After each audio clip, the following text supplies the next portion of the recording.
Ubisoft have finally dropped something about Assassin's Creed Shadows again. It's about the Assassin's Creed Shadows combat gameplay overview. It starts with a message. Hi everyone, Assassin's Creed Shadows drops February 14th, 2025, and we're excited to keep digging into gameplay details with you. The last time we broke down stealth, and this week we're gonna write up the fundamentals of the principles of Assassin's Creed Shadows combat system. After some other attacks, it gets to the juicy bits, which is why we're here. We'll start with a quick roundup of basic principles of Assassin's Creed Shadows fight system. Remember that choosing the fight as Naoe and Yasuke, as well as your choice of weapons, can alter the building blocks. First off, you have light attacks. This is just a regular ass attack. It'll be quick, it'll be doing a small bit of damage, and some enemy archetypes can power through them and land attacks of their own. So be careful. It's like the boots from what I remember right now on top of my head, Assassin's Creed 3.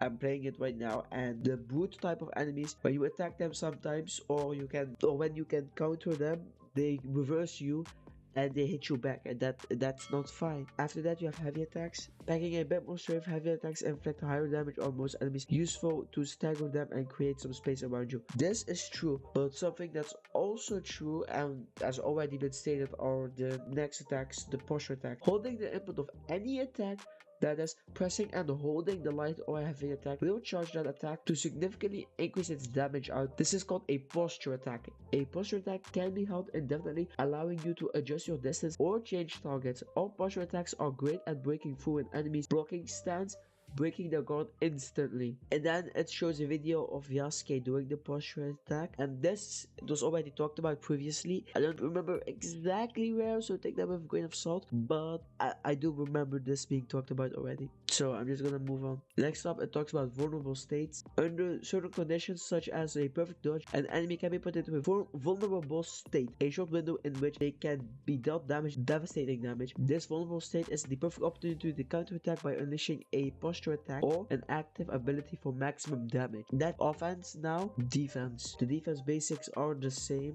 First off, you have a dodge. Now this can explain itself. Think of any type of dodge in any type of game. You can directionally dodge. Yasuke has a second consecutive directional dodge stab with a slight recovery period, which Naoe does not have. Then it goes into parries and deflects. Share mechanics under parries and deflects umbrella, but the results vary slightly for each of them. Yasuke's parry mechanic happens on a straight line. When a parry is successful, the enemy bounces back, opening themselves to counterattack and shore. Yasuke does not back down and does not concede terrain. Naoe's deflect mechanics require similar timing, but sees her pivot to either the side of the enemy, deflecting their attacks away from her. This changes the axis of combat and exposes the enemy's flank, but it also means Naoe opens herself up to surrounding enemies, pushing you to always stay alert. Yeah, this is okay, I guess. It means with Naoe you have to be a bit more careful than when playing with Yasuke, and I think that that's good because Naoe has other benefits that Yasuke does not. Then we got the blocks, which I will be using a lot with dodge features mostly. Unique to Yasuke, block mechanics allow you to turtle up behind the weapon and withstand attack, including an arrow or kunai, except for unstoppable attack, which are detailed further below. The subtle differences in attack and defense are really what makes the control of each character unique and adaptable to your ideal playstyle, says Charles. After that, it talks about skills.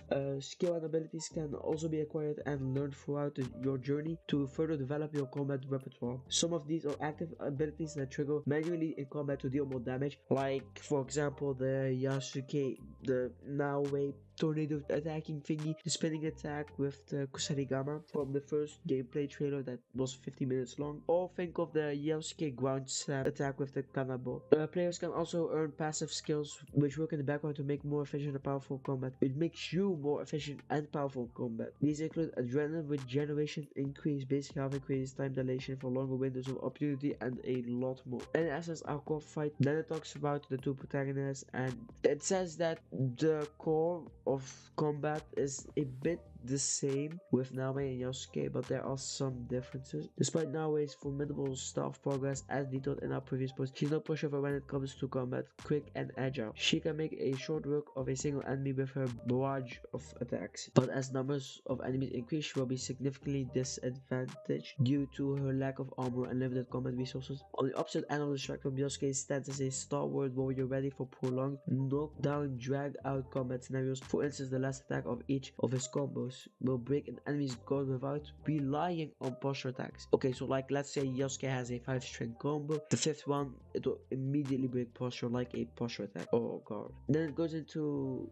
Yasuke and how he has a sheathed posture attack, which means he sheathing his katana, but while doing that he can posture attack. Then it goes into the weapons and how they both have a unique set of weapons among other strength, and how now we can unlock stealth opportunities for her, while Yasuke has a various strategies to be used in combat. And then it talks about Naoe's weapons. She has, obviously we know this already, but katana, kusanigama, tanto, hidden blade, and then Yasuke has the long katana, the naginata, the kanabo, the yumibo, tapo rifle, which is the alchemist rifle, or it's a different version of a rifle, but it's a rifle. And this we already knew, but it's good that they're saying it again, and there are some videos that show us what they will do. Then it goes into know your enemies. As you progress and discover new locations in Japan, you will encounter stronger and tougher enemies with each new ability and moveset that challenges different aspects of your fight mastery. The enemies and shadows are numerous and varied, but for simplicity's sake, we categorize them under some few broad families. Okay,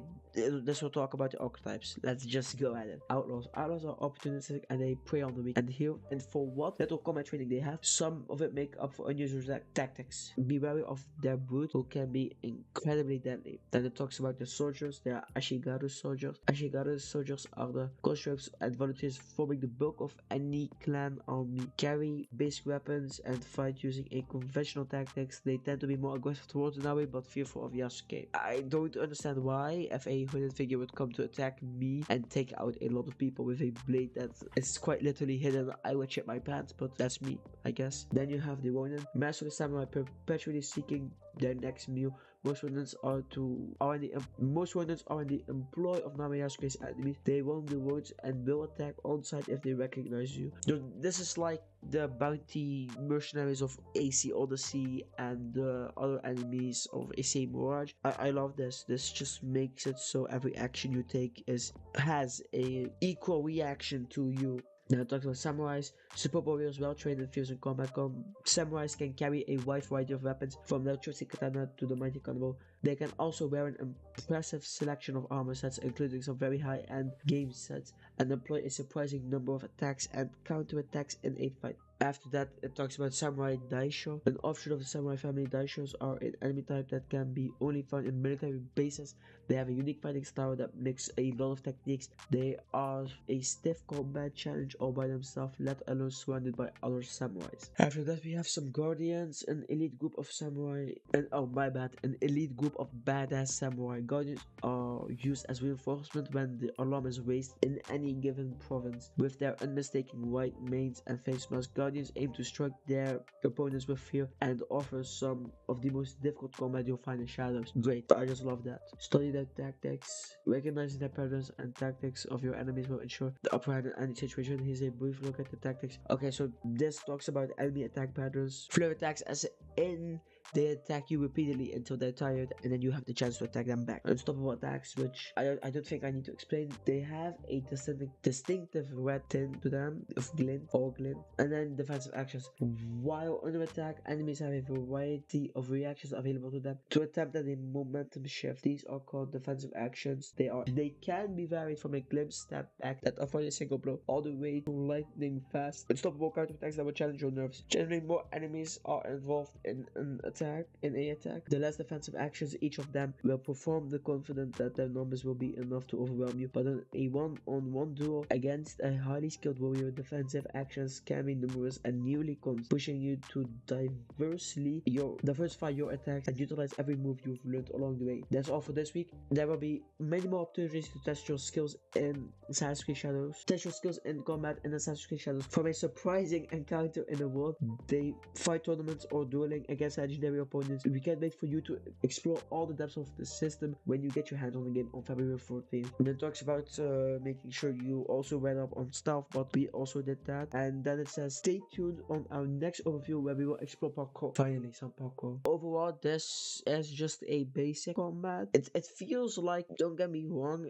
I love that there are a lot of weapons and a lot of different enemies and different styles, and the world will also change how you fight in the combat, because if you're fighting in a mountain, that will probably be different than fighting inside of a building, because the mountain has a cliff side where you can kick your enemies off. The different types of weapons and there are different types of skills that each weapon has is also great. The bow will be a very OP thing, so I think that'll be managed with ammo, but I don't know how Ubisoft are gonna do that. So yeah, this just talks about combat and it's one-sided thing just through a small lens, but combat can be varied incredibly based on the world, so maybe we'll get a lot more from the world part of this review than the world part or the combat part. I don't really remember.